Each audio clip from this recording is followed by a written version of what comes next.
vague sense of wanting success or happiness, but in real, tangible terms. Do you want to be disciplined?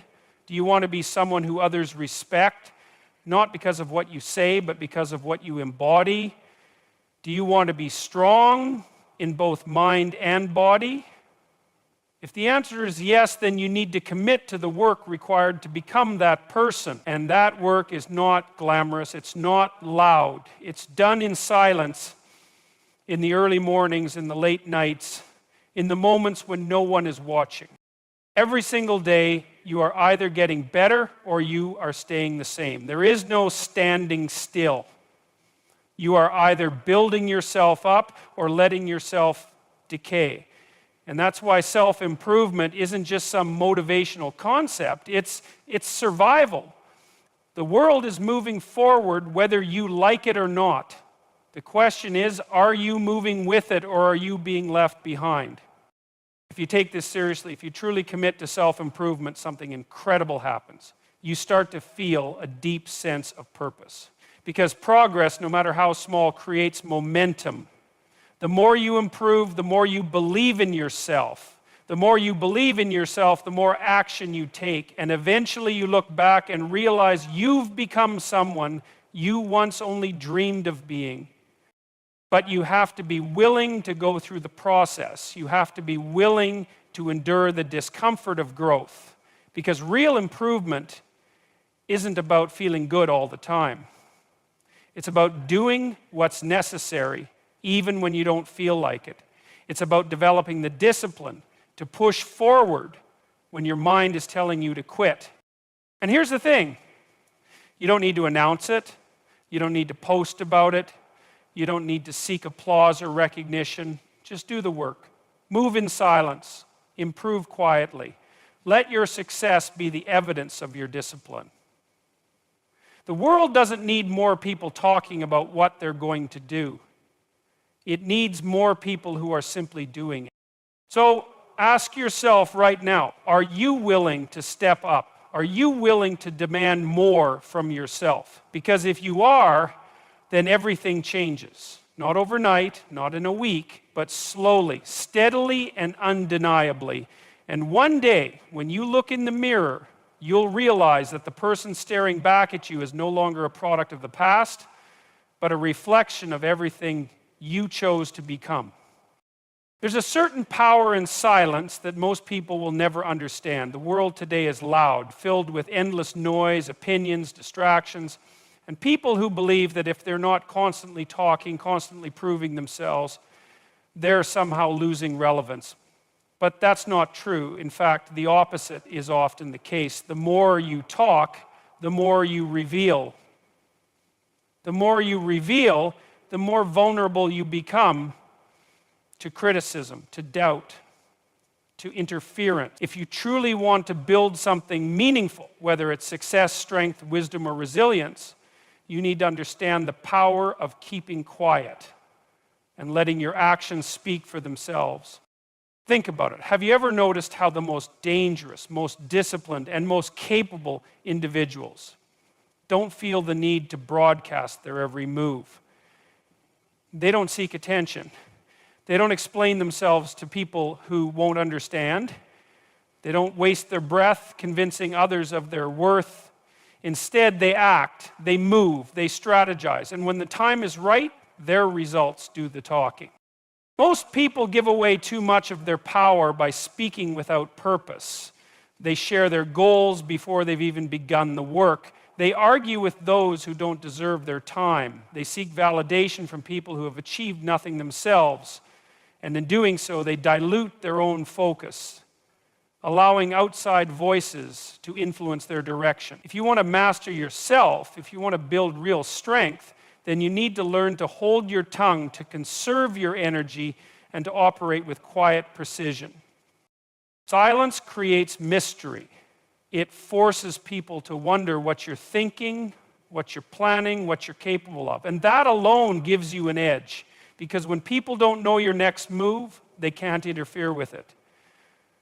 They can't plant seeds of doubt in your mind. They can't manipulate you with their opinions. You remain in control, unshaken, focused on what truly matters. But silence isn't just about keeping your plans to yourself. It's also about knowing when to speak and when to listen. The loudest person in the room is rarely the most intelligent. The one who always needs to be heard, who always needs to be right, is usually the least secure. True strength comes from knowing that you don't need to prove yourself to anyone. You don't need to react to every challenge, every insult, every doubter. You don't need to defend yourself against people who will never understand your vision. Because at the end of the day, words mean nothing without action. And this is where discipline comes in. Because staying silent is not always easy. There will be moments when you want to respond, when you want to prove a point, when you want to defend yourself against people who don't see your potential. But every time you resist that urge, every time you hold your ground and let your results do the talking, you grow stronger. You build a kind of internal power that cannot be shaken. But this isn't about being passive. It's not about letting people walk all over you. It's about understanding that silence, when used correctly, is a weapon, a shield, a strategy. It allows you to observe, to learn, to move with intention instead of impulse. It forces you to become deliberate with your words, ensuring that when you do speak, people listen. And here's the real truth. Most people are addicted to noise. They can't sit in silence because it forces them to confront themselves. It forces them to sit with their own thoughts, their own weaknesses, their own fears. That's why they distract themselves with meaningless conversations, with constant validation seeking, with endless external stimulation. But those who are truly strong, truly in control, they embrace the silence. They use it to think, to plan, to grow. So ask yourself, are you using your words wisely? Are you guarding your plans, your dreams, your energy? Or are you wasting them, giving away pieces of yourself to people who don't deserve them? Because the moment you start choosing silence over unnecessary noise, the moment you start moving with quiet confidence instead of loud desperation, you become unstoppable. Let your success be your voice. Let your discipline be your answer. And let your silence be the thing that keeps the world guessing. Your energy is one of the most valuable resources you have. It's limited. And once you waste it on things that don't matter, you don't get it back. Yet most people spend their days leaking energy in every direction, arguing about pointless things, engaging in meaningless drama, chasing the approval of people who don't even care about them. And then they wonder why they feel exhausted, why they lack motivation, why they can't seem to make progress in their own lives. It's because they've been careless with their energy. They've given it away to people, distractions, and habits that do nothing but drain them. If you want to build something worthwhile, if you want to be someone who commands respect, not through words, but through presence, you need to start protecting your energy. That means being intentional about where you invest your time, who you allow into your life, and what kind of thoughts you entertain. Because every interaction, every conversation, every piece of information you consume is either fueling you or depleting you. And if you don't take control of that, the world will do it for you. Look at the people around you. Some of them lift you up, challenge you, push you to be better. Others, they drain you. They pull you into gossip, negativity, pointless arguments. They plant seeds of doubt in your mind. They exhaust you, not because they need help, but because they thrive on chaos and distraction. And if you're not careful, you'll find yourself caught in their web, spending your days putting out fires that you never needed to start in the first place. You have to understand, your energy is finite. You only have so much of it each day, and where you direct it determines what kind of life you build.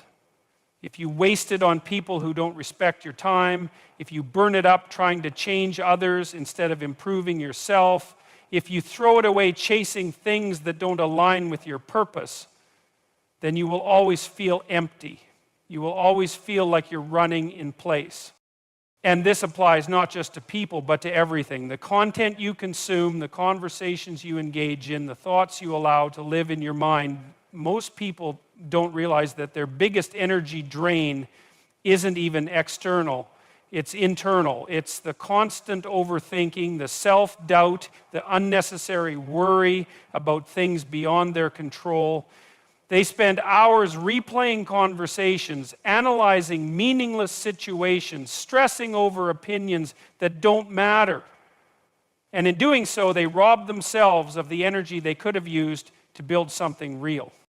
This is why discipline matters, because when you're disciplined with your energy, you stop reacting to every little thing that tries to pull you off course.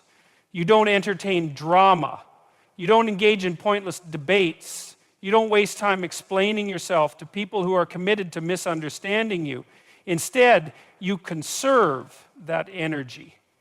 You redirect it. You put it into your work, your growth, your future. And as a result, you start to rise. Not because you're louder, not because you're constantly proving yourself, but because you're focused. Because while everyone else is busy burning themselves out over things that don't matter, you're moving with purpose. And here's the truth. When you start protecting your energy, people will notice. Some will respect you for it, others will resent you. Because the moment you stop engaging in negativity, the moment you stop being accessible to those who drain you, the people who once fed off your attention will try to pull you back in. They'll call you arrogant, selfish, cold, but that's not your problem. Your job is not to keep everyone happy. Your job is to make sure you are using your energy wisely, to make sure that every ounce of effort you put out into the world is going towards something meaningful. So ask yourself, where is your energy going? Who and what are you giving your time, your focus, your life force to? Are these things making you stronger, or are they leaving you empty? Because the moment you start treating your energy like the rare and valuable resource it is, everything changes. You stop running on empty. You stop chasing things that don't matter, and you start building something that does. One of the fastest ways to destroy your own potential is to spend your life measuring yourself against someone else. Yet, that's exactly what most people do. They look at others, what they have, what they've achieved, where they are in life, and instead of focusing on their own path, they feel inadequate. They let comparison drain them of their confidence, their motivation, their joy. And the worst part, they're comparing themselves to an illusion, a carefully curated version of reality that isn't even real. Social media has made this worse. People see the highlights of someone else's life, the success, the vacations, the perfect relationships, and they start to believe they're falling behind. They don't see the struggle, the failures, the self-doubt that person also experiences. They only see the end result, the polished version, and they assume that's the resentment, to self-doubt, to a constant feeling of never being enough. But here's the truth. Someone else's success does not take away from your own potential. Someone else's progress does not mean you're failing. The only person you should be measuring yourself against is the person you were yesterday. Think about it. What good does it do to compare yourself to someone else? Their circumstances are different, their starting point is different, their struggles, their advantages, their experiences. None of it is the same as yours. So why would their timeline have anything to do with yours? Some people achieve success early, others take years. Some people find their purpose at 20, others at 50. It doesn't matter. What matters is that you keep moving forward, that you keep working, that you keep improving, no matter how long it takes.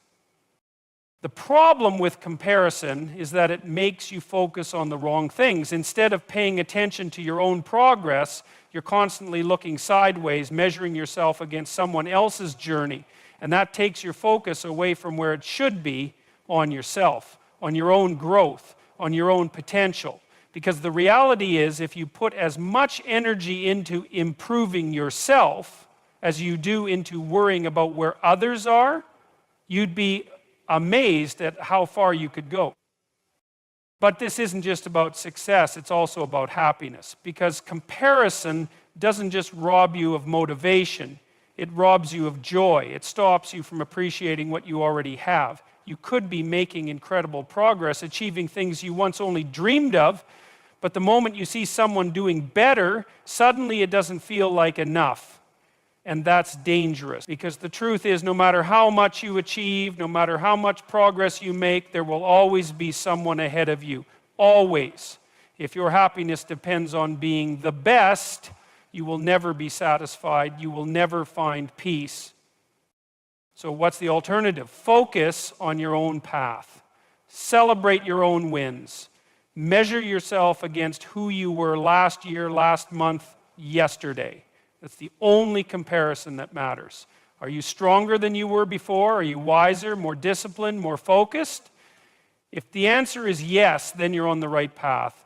If the answer is no, then it's time to adjust, to refocus, to get back to work. But either way, the only person you should be competing with is yourself. And here's something else to consider. When you stop comparing yourself to others, you start to feel real freedom. You stop feeling the pressure to prove something. You stop chasing things that don't actually matter to you. You start making decisions based on what's right for your own life, not based on what will impress others. And that is where true confidence comes from. Not from being better than someone else, but from knowing that you are walking your own path on your own terms, at your own pace. So let go of comparison. Let go of the need to measure yourself against people who have nothing to do with your journey. Focus on yourself, improve yourself, and when you do, you'll realize that the only competition that ever mattered was the one between you and the person you were yesterday. People want results, and they want them now. They set goals, they start working towards something meaningful, and the moment they don't see immediate success, they get frustrated, they doubt themselves, they start questioning whether it's even worth it, and many give up entirely, not because they weren't capable, not because their goal was impossible, but because they lacked patience, because they expected to plant a seed and see a tree the next morning. But that's not how growth works. That's not how success works. Anything truly worthwhile, anything that holds real value, demands time, persistence, and the discipline to keep going even when the results aren't visible yet. The world today is built on instant gratification. People are addicted to quick rewards, fast food, quick likes on social media, easy entertainment. And that mindset bleeds into everything. They expect their ambitions to unfold the same way. They want to start a business and be successful within a month. They want to build a strong body without enduring years of hard training. They want deep relationships without putting in the effort to understand and grow with another person. But the reality is, anything that comes quickly is usually shallow. It doesn't last. The things that truly shape you, that make you strong, that set you apart, those things take time. And this is where persistence comes in, because patience alone is not enough. It's not just about waiting. It's about continuing to show up day after day, even when it feels like nothing is happening, even when the effort seems pointless, even when the progress is so slow that it's barely noticeable. Because that's what separates those who succeed from those who don't. Not intelligence, not talent, but the ability to keep going when most people quit. You have to be willing to play the long game. You have to understand that success, real success, is built brick by brick in silence over years of consistent effort. And you won't always feel motivated. There will be days when doubt creeps in, when your mind tells you it's not working, when you start to wonder if all the effort is even worth it. But in those moments, you have a choice. You can give in to that doubt and walk away, or you can keep going. And if you keep going, if you refuse to quit, eventually something shifts. The work compounds. The small, seemingly insignificant efforts start to add up. And one day you look back and realize just how far you've come. But most people never reach that point. They give up too soon. They stop 3 feet from gold because they can't see the progress happening beneath the surface. And that's a tragedy, because so often the difference between success and failure isn't ability, it's endurance. It's the willingness to keep moving forward even when it feels like you're standing still. Think about the strongest, most capable people you admire. Do you think they got there overnight? Do you think they never struggled, never faced moments of uncertainty, never felt like quitting? Of course they did, but they didn't stop. They embraced the process. They trusted that if they continued to put in the work, the results would follow. And they did, not because they were special, but because they were relentless. That same opportunity is available to you. No matter what you're working toward, no matter what challenges you're facing, the key is to keep going, to accept that progress is slow, that growth is uncomfortable, that setbacks